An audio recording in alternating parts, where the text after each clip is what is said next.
Hello, everybody. So, today I am going to discuss one of my very favorite topics of mathematical physics, and that is numerical techniques. So, the importance of numerical technique is very well known. You must have come across with this during your post graduation course or graduation course. So, you know, uh, most of the equations, like suppose you have algebraic equation, you have linear equation, you can solve it very easily. You have quadratic equation, still know the formula. You have cubic equation, okay, still you can manage. But beyond that, it is very difficult to know the roots of the equation.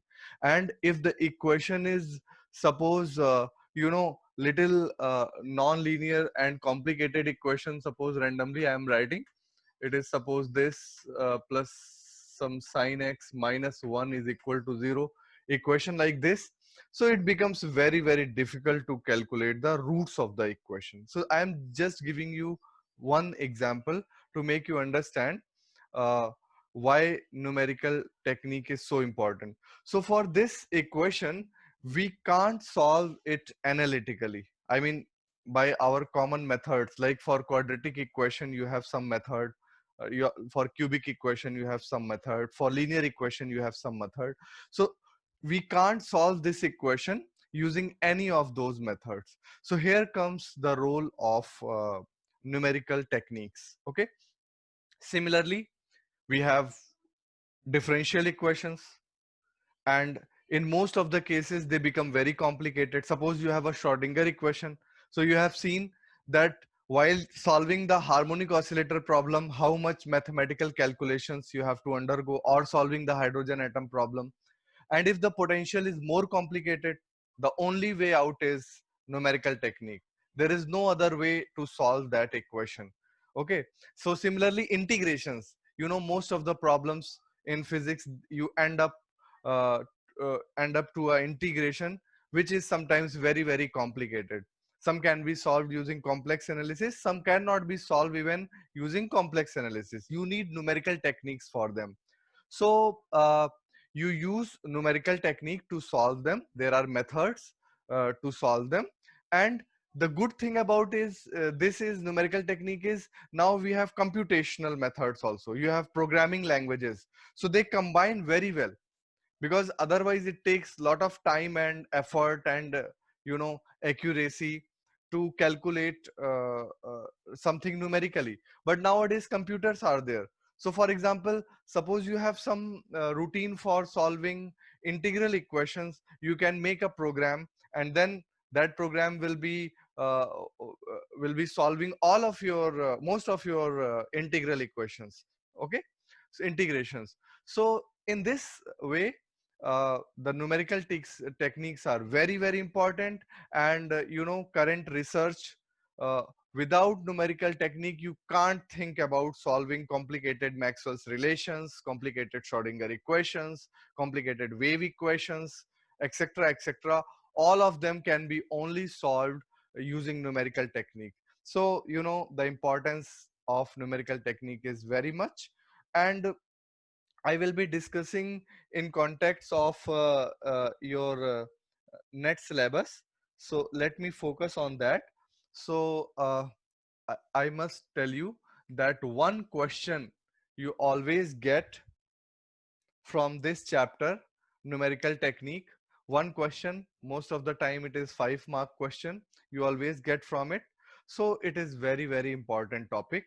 And let me just tell you, because it is very, very vast topic, you cannot just start it and keep doing it, it will never end.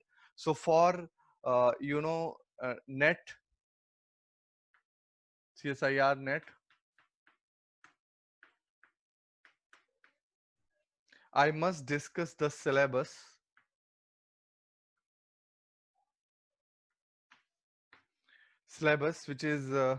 which we will be studying right now.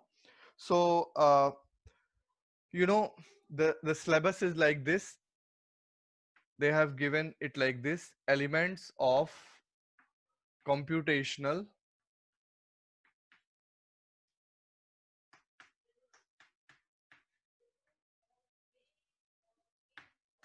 technique. Okay, so what I will be doing, I am directly taking the topics from the syllabus, and where they have not elaborated it according to our past experience of 10 years, I will be elaborating that topics. Okay, so elements of computational techniques. So first will be the roots of the equations. So I told you, I gave you an example also how difficult equations can be, and they cannot be solved analytically. You have to solve them numerically. So roots of the equations, and you know, they will be for some algebraic and transcendental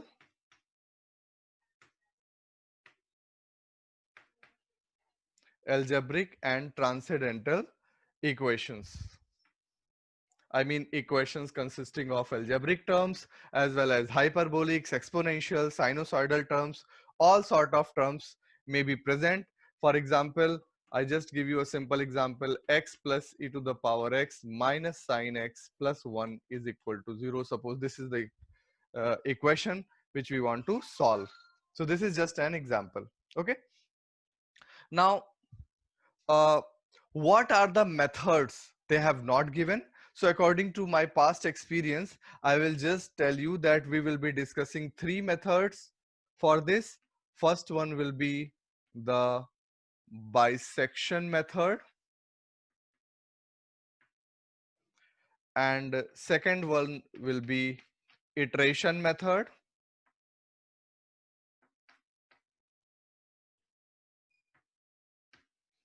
and third one will be Newton-Raphson method. Newton-Raphson method. So these three fundamental methods to solve algebraic and transcendental equations I will be considering right now. And the next one is number 2, and the second one is interpolation and extrapolation. Interpolation and extrapolation.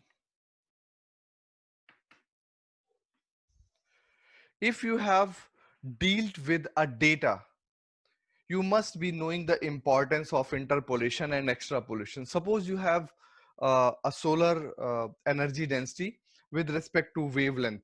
So suppose you have a data of wavelength with some solar at all wavelengths, the solar energy density. So suppose they are at lambda 1, lambda 2, lambda 3 like that, and here the energy density is there. Now you are provided with a data, this is suppose observational data, but you want an in between wavelength lambda dash, and corresponding to that what is u dash. This is not in the original data, but you want this. Okay. Eh, you know, during research and experimentation this requirement comes. Okay, so what you will do, so based on the data given, you can mathematically calculate this. This is known as interpolation because this is within the data. And suppose a wavelength is outside this some u double dash. Okay, so that is known as extrapolation if it is outside the table. Okay, so please see this. This is interpolation and this is extrapolation. So they have not mentioned the techniques in this, but I will teach you two fundamental techniques. The first one will be uh, Newton's forward difference method, and second one will be Newton's backward difference method. So Newton's forward difference method and Newton's backward difference method, these two methods I will be using for this interpolation and extrapolation. So let us discuss now the next technique, and that is regarding a very important topic, numerical integration. Okay, so uh, just let me come to this. So the next one will be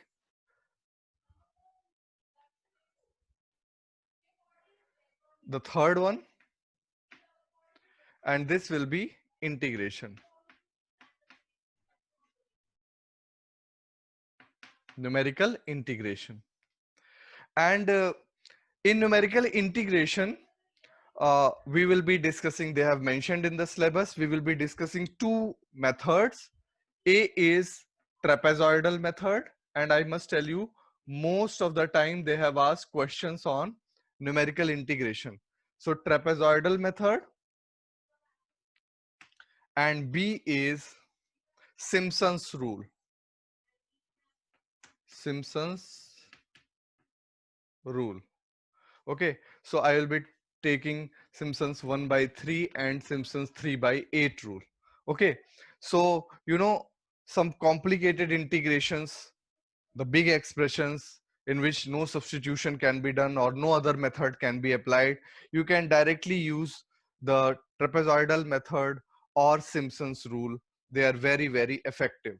And the fourth one is, now you can guess, we have discussed the roots of the function, interpolation and extrapolation, integration, and what next?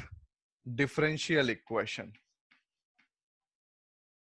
Differential equation. Most of the time, you model a problem in the form of differential equation, for example, Schrodinger equation, and then because of the complications, for example, complication of potential in Schrodinger equation, it becomes very difficult to solve.